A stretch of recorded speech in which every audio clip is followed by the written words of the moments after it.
드디어 세 번째 모세의 설교인 복과 저주의 자리로부터 시작되어지는 중요한 마지막 메시지를 우리는 대면하게 됩니다. 모세의 마지막 메시지라고 생각하면 그가 살았던 120년 인생의 결론이라고 말할 수도 있을 것이고, 가장 소중한, 내가 정말 꼭 이야기하고 싶은 메시지라고도 표현할 수 있을 것입니다.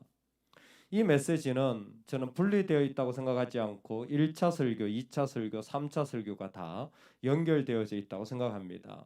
계명들을 다 일일이 설명하고, 그 마지막에 2차 설교 뭐예요? 마음의 틀, 그 프레임, 그것이 흔들리지 않도록 마음의 분명한 하나님 때문에라는 이 틀을 가지라는 명령을 내렸습니다. 여러분, 예수님이 내 마음의 모든 상황에서 왕이 되시기를 주의 이름으로 축원합니다.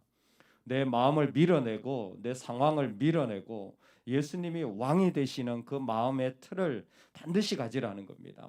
그리고 이제 세 번째로 복과 저주의 자리를 이야기합니다. 제목부터 저 스스로도 좀 움츠려드는 제목이고, 누가 감히 이 이야기를 하고 싶겠습니까? 당신 저주받았어. 누가 이런 이야기를 쉽게 할 수 있겠습니까?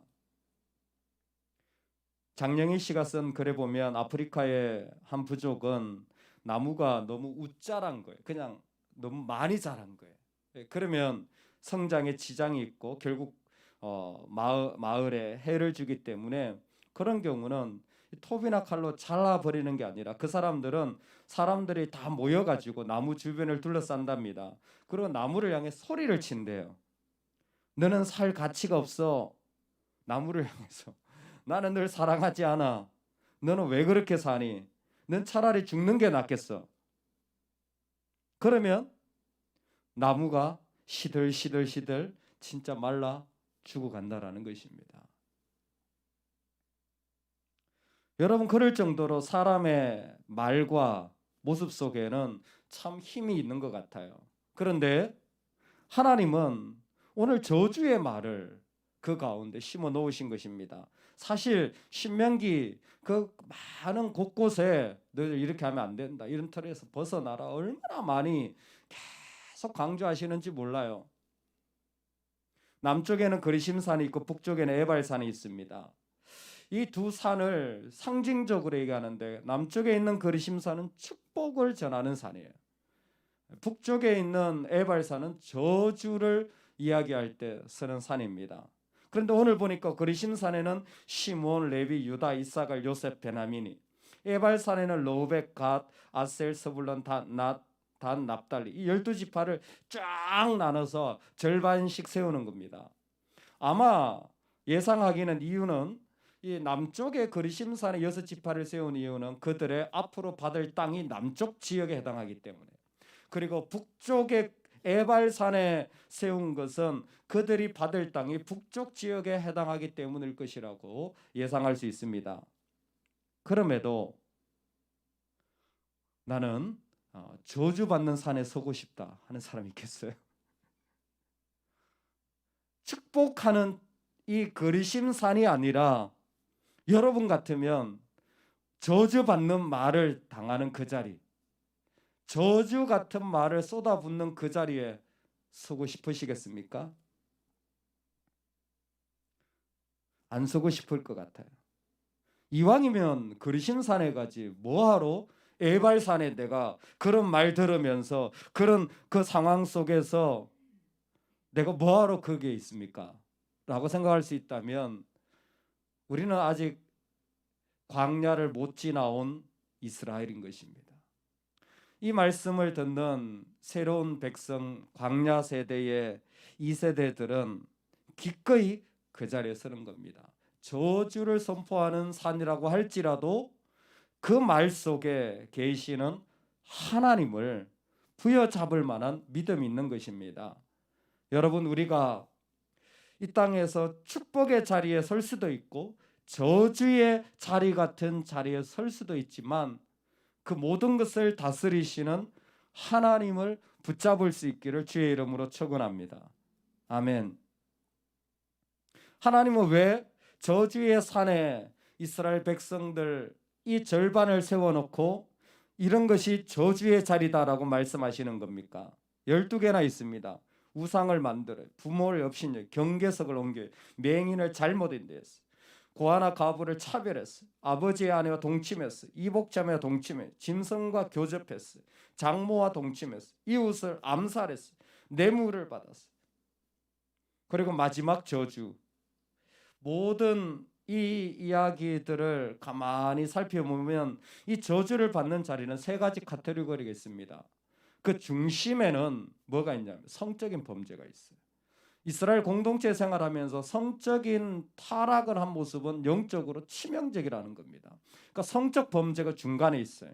그리고 사회적 범죄가 있습니다. 여기 보면 이웃을 암살하는 거나 뇌물을 수수하는 것을 저주받는 자리.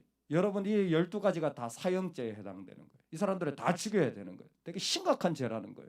그래서는 안 된다는 거예요. 근데 뇌물을 수수하거나 이웃을 암살하는 게 왜 그렇게 심각합니까?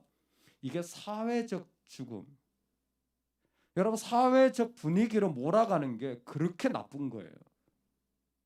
예. 코로나가 바이러스보다도 낙인을 찍는 게 더 무섭다고 하는 사람들의 말. 지금 우리나라가 대단히 위험한 상황에 있습니다. 왜? 사람을 몰아가는 것은 정말 옳지 않은 행위예요. 고양시는 그나마 낫습니다. 요즘은 동선을 공개 안 하더라고요. 사람을 몰아가면요, 그게 사회적 암살이에요. 성경적으로 보면 그거 대단히 나쁜 겁니다. 한 사람을 사회적으로 몰아가서 낙인 찍어버리고 죽이는 것은 아주 하지 말아야 할 행동이에요. 그런데 이 세 가지, 성적 범죄든 사회적 범죄든 하나님에 대한 범죄, 우상을 만드는 일이든 다 공통점이 있습니다. 그게 뭐냐면 다 비밀 이해하는 일이다. 다 비밀 이해하는, 말 못할 자리들이라는 것입니다. 이게 참 현실적이라는 생각이 듭니다. 범인을 알 수 없는 살인사건, 그리고 성적인 범죄를 하는 이런 동침하는 일들, 우상을 만드는 일들을 백주대낮에 하는 사람 아무도 없습니다. 다 비밀리에 은밀한 곳에서 하는 일들입니다. 여러분, 죄의 출발이 어딘지 아십니까? 내 마음에 말 못할 일들을 품는 게 죄의 심각한 출발이에요. 그게 아무리 옳은 이유라도 내가 말 못하게 상했어요. 그럼 그 마음 품지 말아야 돼요. 그 이미 내가 죄 짓고 있는 겁니다. 아니, 나는 상처받았는데, 아니, 내가 죄 짓는 거라니까요. 내가 누구한테 얘기하기 껄끄러워. 그러면 그 말을 아예 품지 말아야 돼요. 듣지 말아야 돼요. 무시해야 돼요. 버려야 돼요. 할렐루야. 내 마음에 예수님이 계셔야 되는데 내가 말 못할 행위나 생각이나 마음가짐을 가졌다. 그러면요, 그것 자체가 하나님은 이미 심각한 범죄 행위로 보는 겁니다. 왜? 내가 하나님의 형상이기 때문에 그래요. 하나님이 하려고 하는 모든 일들은 정말 우리를 아름답게 하려고 하시는데 그 가운데서 우리는 반대로 가는 거예요. 강력하게 하나님이 경고하시는 거예요. 어떤 모양으로도 말 못할 만한 죄나 원망이나 모습은 아예 품지 마라. 이전에 살았던 그런 모습들은 아예 품지 마라. 버리라. 할렐루야.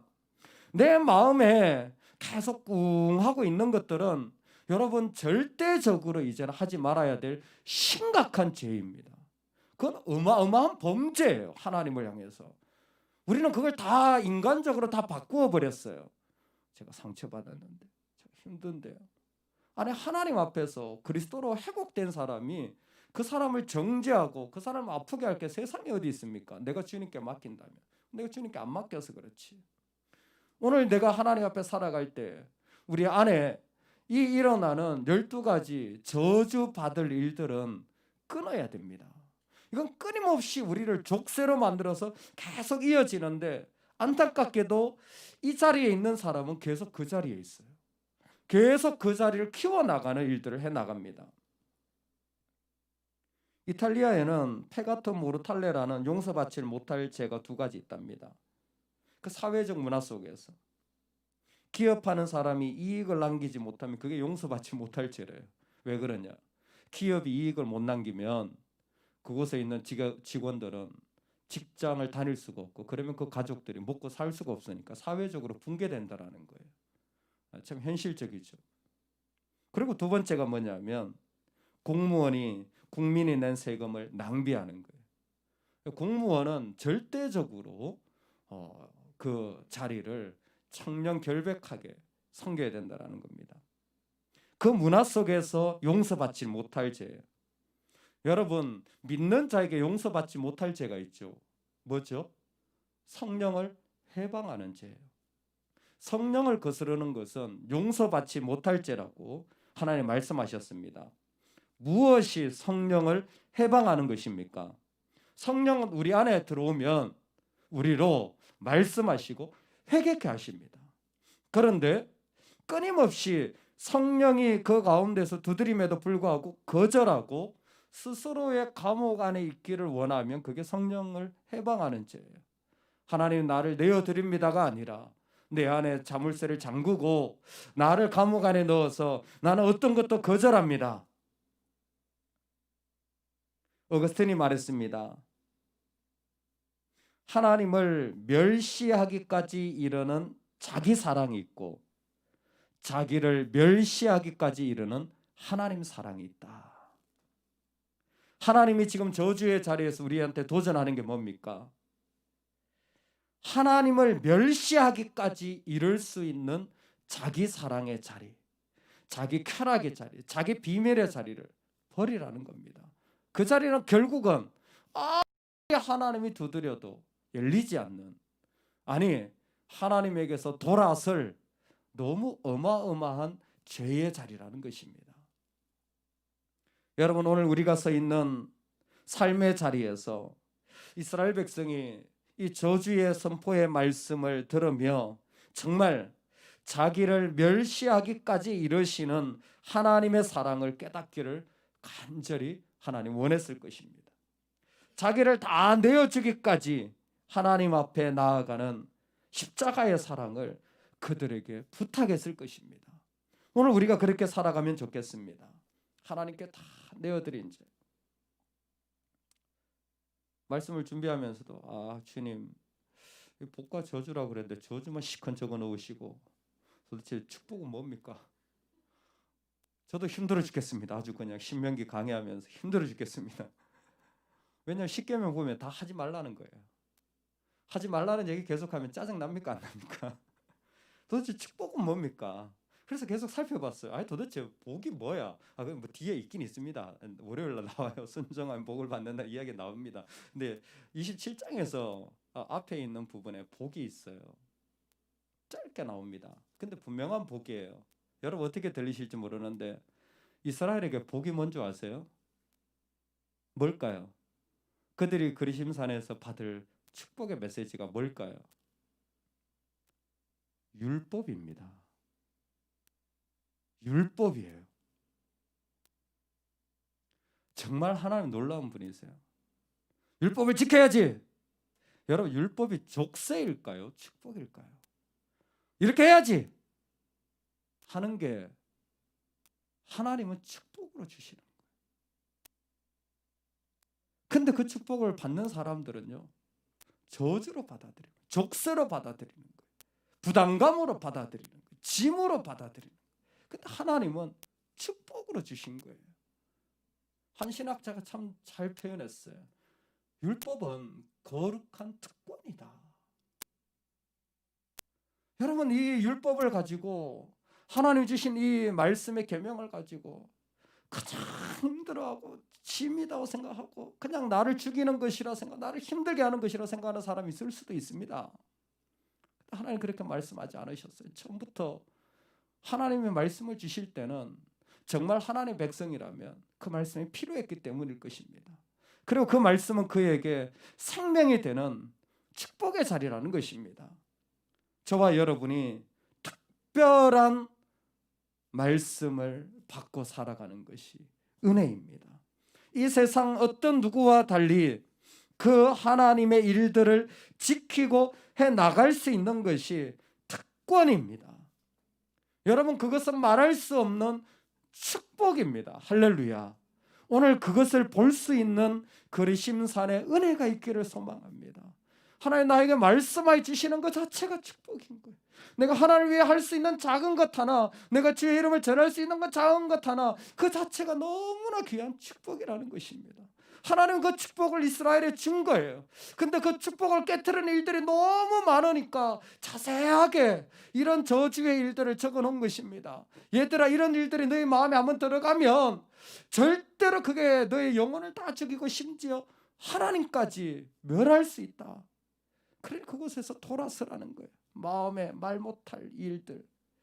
오늘 저와 여러분이 이 땅을 살아갈 때에 하나님 우리에게 주신 특권의 자리를 누려나가기를 주의 이름으로 축원합니다. 그것이 우리 가운데서 넘쳐나서 하나님, 내가 어떤 저주를 선포하는 자리에 있더라도 나는 그곳에서 나를 붙잡으시는 하나님을 끝까지 붙잡고 걸어가는 복의 사람이 되기를 간절히 소망합니다. 아멘. 같이 한번 기도하겠습니다.